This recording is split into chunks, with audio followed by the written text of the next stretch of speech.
जय हिंद दोस्तों, वंदे मातरम। जावेद अख्तर इन दिनों पाकिस्तान के ऊपर करी गई अपनी सर्जिकल स्ट्राइक के लिए काफ़ी ज़्यादा मशहूर हैं और काफ़ी ज़्यादा उन्होंने ख्याति भी प्राप्त करी।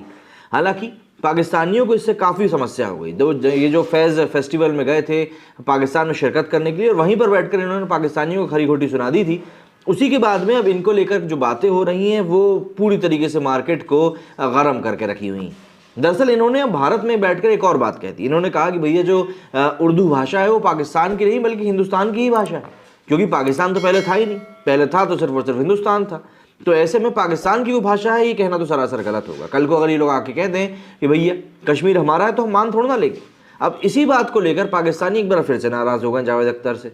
मतलब एक तो इन लोगों ने बेचारे जावेद अख्तर साहब को अपने यहाँ बुलाया, मेहमान नवाजी करी, खिलाया पिलाया, और उसके बाद जावेद अख्तर साहब ने उन्हीं के बारे में बुला भरा बोलना शुरू कर दिया। अब देखिए, किसी भी इंसान को जब उसके घर के बारे में बुरा बोला जाता है तो उसको बुरा लगता ही, और यही चीज़ हमें पाकिस्तानियों के साथ भी हो रही है। और पाकिस्तानी भर भर कर इस समय जावेद साहब को लानतें भेज रहे हैं, क्योंकि उसके अलावा वो भेज भी कह सकते हैं। चाय तक तो उनके यहाँ बची नहीं है। फैंटास्टिक टी बोलते हुए उन्होंने पता नहीं कितनी चाय पिला मारी। स्थिति ये हो गई आज की डेट में कि चाय पिलाने के ही पैसे नहीं बचे बेचारों के पास। जावेद अख्तर अक्सर अपने बयानों को लेकर सुर्खियों में बने रहते हैं। पिछले दिनों गीतकार ने लाहौर में जाकर पाकिस्तान को आईना तक दिखा दिया था। अब एक बार फिर से वो अपने बयानों को लेकर सुर्खियों में बन गए। हाल ही में जावेद अख्तर ने पत्नी शबाना आजमी के साथ मिलकर उर्दू एल्बम शायराना सरताज को लॉन्च किया, जहां उन्होंने उर्दू भाषा के महत्व के बारे में बात करते हुए कहा कि उर्दू हिंदुस्तान की भाषा है। यहाँ उन्होंने उर्दू को हिंदुस्तान की भाषा बताया और साथ ही उन्होंने ये भी कहा कि पाकिस्तान बंटवारे से ही निकला था। और अब गीतकार के इस बयान के बाद पाकिस्तानी उनके ऊपर भड़क गए। उर्दू भाषा के बारे में बात करते हुए जावेद अख्तर ने कहा कि उर्दू किसी और जगह से नहीं आई, ये हमारे हिंदुस्तान की भाषा है। ये हिंदुस्तान के बाहर नहीं बोली जाती। पाकिस्तान या इजिप्ट की भाषा नहीं है।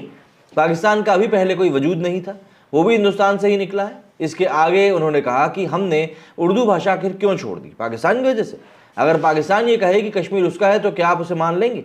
इसी तरह उर्दू भी हिंदुस्तान की एक भाषा है जिस पर हम सभी को ध्यान देना चाहिए। आजकल नई पीढ़ी के लोग अंग्रेजी पर ज़्यादा ध्यान देते हैं, लेकिन हमें हिंदी में बात करनी चाहिए क्योंकि यही हमारी राष्ट्रभाषा भी है। अब जावेद अख्तर के इस बयान के बाद पाकिस्तानी कहाँ चुप बैठने वाले थे। उन्होंने सोशल मीडिया पर गीतकार को जमकर ट्रोल करना शुरू कर दिया।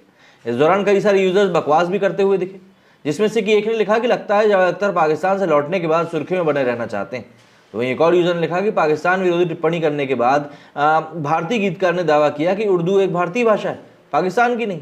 ये तो वही बात हो गई कि भाई आपने हमारे यहाँ खाया पिया और हम ही को लात मार कर चले गए।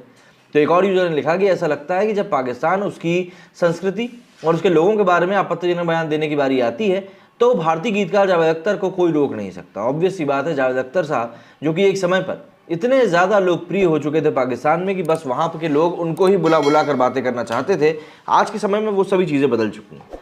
हालांकि कई लोगों का आरोप ये भी है कि जावेद अख्तर जो हैं जिस तरीके से मतलब जिस भी तरीके से ये बात कर रहे हैं या जो भी चीज़ें ये बोल रहे हैं वो सरासर गलत है। भाई ऐसा कहीं से कहीं तक होना भी नहीं चाहिए और पाकिस्तान के बारे में उनको ऐसी बातें नहीं कहनी चाहिए। लेकिन जावेद अख्तर भी जानते हैं कि वो क्या बात बोल रहे हैं और किस तरीके से बोल रहे हैं, क्योंकि वो भी एक सभ्य समाज में ही उठते बैठते हैं। तो ऐसे में उनकी बातों को लेकर भी कोई ज़्यादा बड़ा सवाल नहीं उठाया जा सकता। मेरी इस वीडियो में फिलहाल इतना ही। जय हिंद, जय भारत।